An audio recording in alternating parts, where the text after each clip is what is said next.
Hello everyone, and welcome back to AniMonolith's light novel summary series for Tensei Shitara Slime Ken. After Veldora was seized by Rudra, Rimuru fell into a rage unlike anything before. The loss of his partner tore through his soul and completely erased his reason. Only one thought remained: annihilate the enemy at all costs. The group was trapped inside the Fortress of Dreams, an isolated dimensional prison, but thanks to Raphael's analysis of the coordinates and the Soul Corridor connection, Rimuru forced open a path and teleported them back to the battlefield. What awaited them was a grim sight. Two true dragons stood blocking the way while an Imperial airship hovered behind, carrying the Empire's commanders and an army of 30,000 reinforcements. Velgrynd immediately noticed Rimuru's presence, shocked that he had escaped her prison, but Rimuru paid her no mind. Raphael kept issuing warnings of danger, but Rimuru had already decided, once the battle began, he would see it through to the end. At that moment, Kondo made his move. A bullet faster than dozens of times the speed of sound tore through the air. It carried the power of the ultimate skill conviction King Sandalphon, designed to sever both magic circuits and the soul.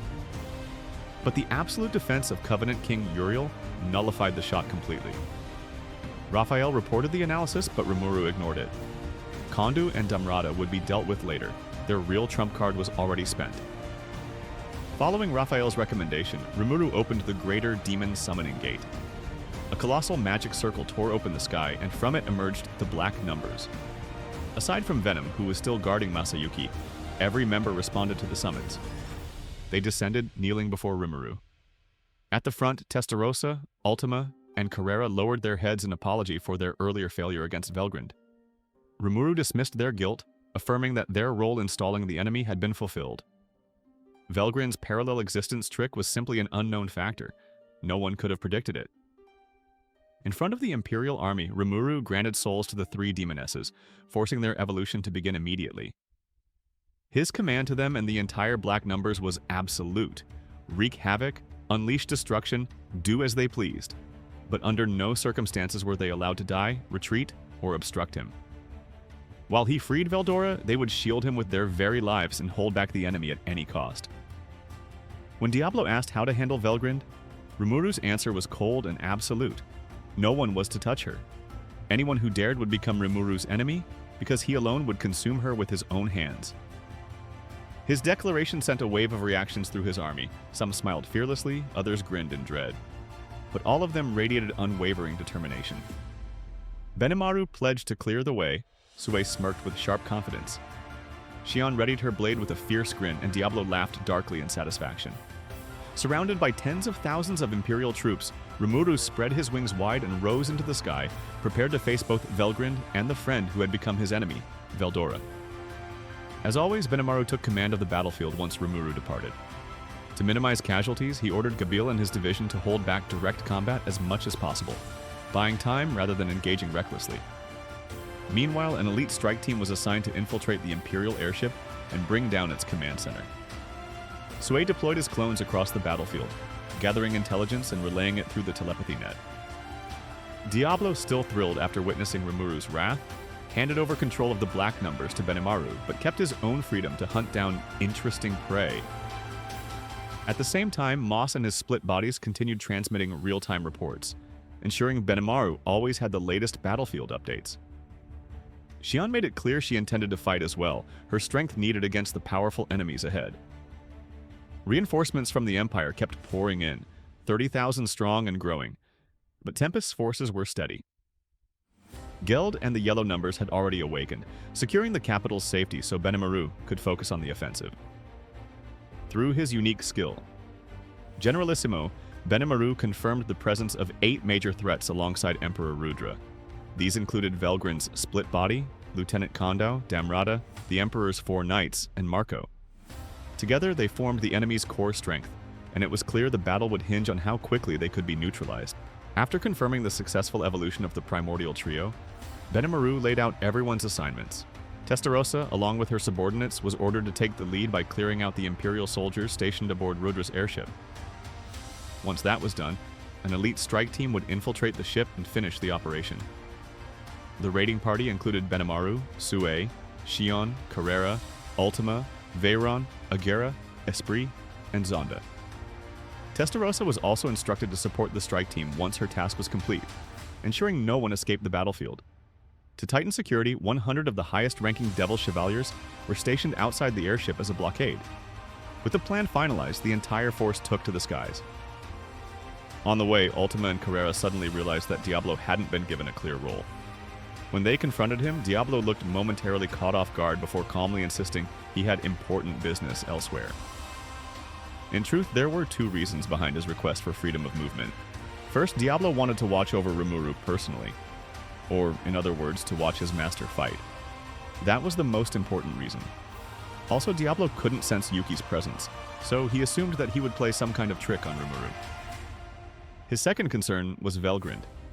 Diablo suspected she might manipulate spatial dimensions to trap their forces in another world. If that happened, only someone like him could respond quickly enough to prevent disaster.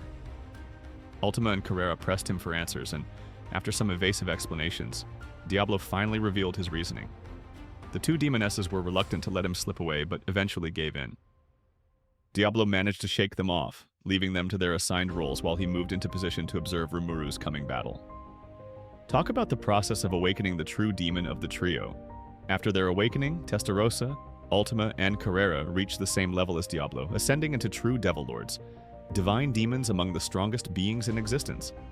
Their subordinates followed suit, each evolving to new heights. Moss and Velgrynd remained demon peers, but their magicule reserves now rivaled those of awakened demon lords. Meanwhile, Agera, Esprit, Cien, and Zonda surpassed even the demon lord seed, officially stepping into the ranks of high-class demon peers. With this came new noble titles that reflected their power. Moss became an archduke, akin to a king. Velgrynd was elevated to duke. Agera became a marquis.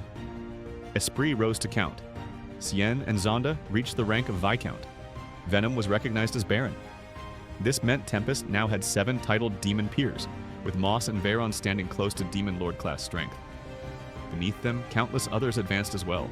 Several new archdemon commanders were born, and nearly 600 demons ascended to the rank of Devil Chevaliers, each comparable to greater magians. The entire Black Corps had undergone a dramatic surge in power, and while no one noticed, all this growth was being funneled back into Rimuru through the food chain, further boosting his strength without his awareness.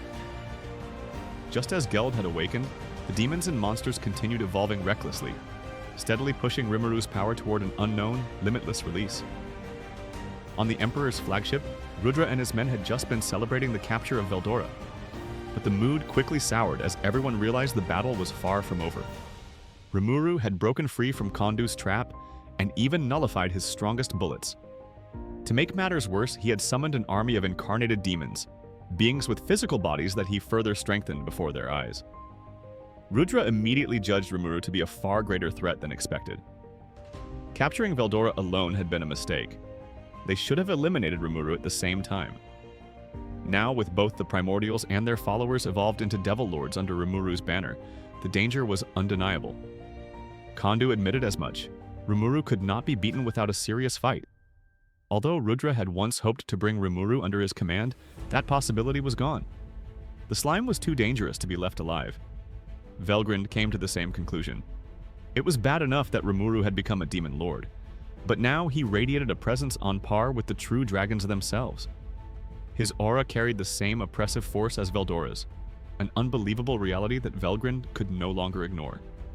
She understood that if Rimuru wasn't crushed here, he would become a disaster for Rudra's plans. With her energy restored through Veldora, Velgrynd readied herself for battle. At the same time, she urged Rudra to order Veldora to attack as well. Rudra agreed, activating his Regalia Dominion and commanding Veldora to fight Rimuru head-on. Thus, with 2 true dragons unleashed against him, the stage was set. The Empire's celebration had ended. What followed would be a clash of overwhelming power. Velgrynd and Veldora versus the Demon Lord Rimuru. And that's where today's video ends. Thanks for watching, and we'll see you in the next AniMonolith recap.